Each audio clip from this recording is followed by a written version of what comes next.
discuss the following topics. The CIA Triad, Confidentiality. Also, we'll be providing answers for the questions on the screen. Pause the video if you want to read the questions in detail.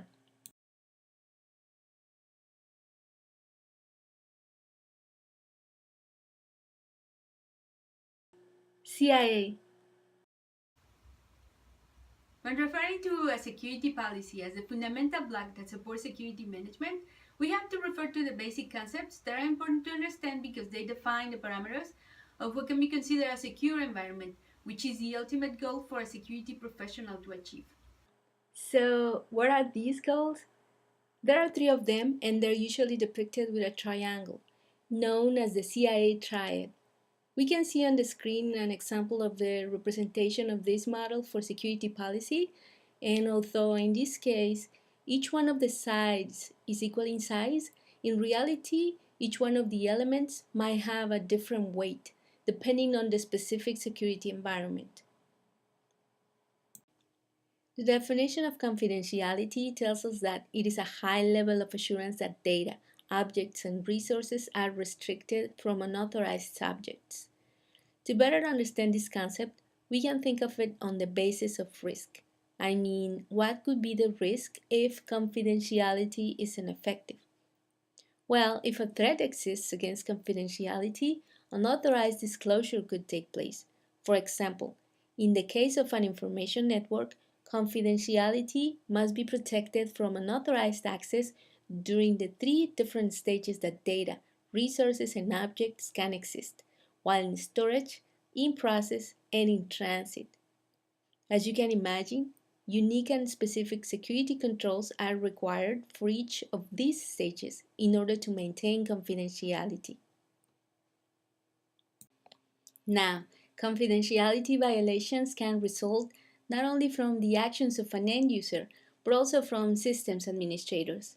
And they usually happen because of an oversight in a security policy or a misconfigured security control, like walking away from an access terminal while data is displayed on the monitor when we know that per policy we must lock our accounts before walking away. And what about misrouted emails or even faxes? They can be sent to the wrong destination. What a disaster. And what about documents left on printers? That is definitely a no-no. But exactly what types of attacks threaten confidentiality?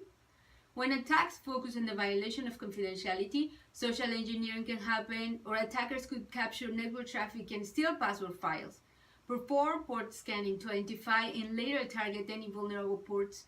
Other threats could be shoulder surfing, sniffing, eavesdropping.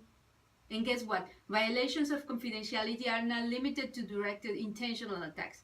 Many instances of unauthorized disclosure of sensitive or confidential information are the result of human error, oversight, or even ineptitude.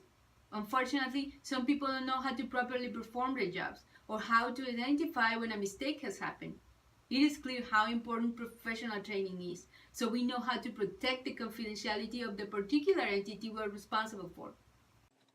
Some of the controls usually associated with protecting confidentiality refer to the assurance of safe communications by ensuring transmissions are encrypted, by ensuring strict access controls of local and remote entities, fully authenticating them before allowing access to resources or transferring data. More specifically, for a wireless network, we must ensure the security of all access points to avoid any rogue communications, any unauthorized connections. Regarding the systems we roll out in production, we must ensure the elimination of any backdoors before promoting code to production, as these backdoors can constitute points of entry for malicious code. Data classification also helps because it allows the identification of the assets that we must protect so we can focus and make better use of our resources. At this point, it is safe to say that confidentiality and integrity depend on each other. Without confidentiality, integrity cannot be maintained or trusted. Let's just think about it for a second. If there is a confidential document and confidentiality is lost, it means that someone unauthorized gained improper access and that there is a possibility that such individual tampered with it, so we can no longer trust the integrity of the document. This takes us to our next topic, integrity, which we will be discussing in another video. So that's it for now. During this video, we discussed the following topics. The CIA Triad, confidentiality. Are you ready to test your knowledge? Here are the questions again. Pause the video if you want to read the questions in detail. The answers will follow. Thank you for watching me, and I hope you watch me again.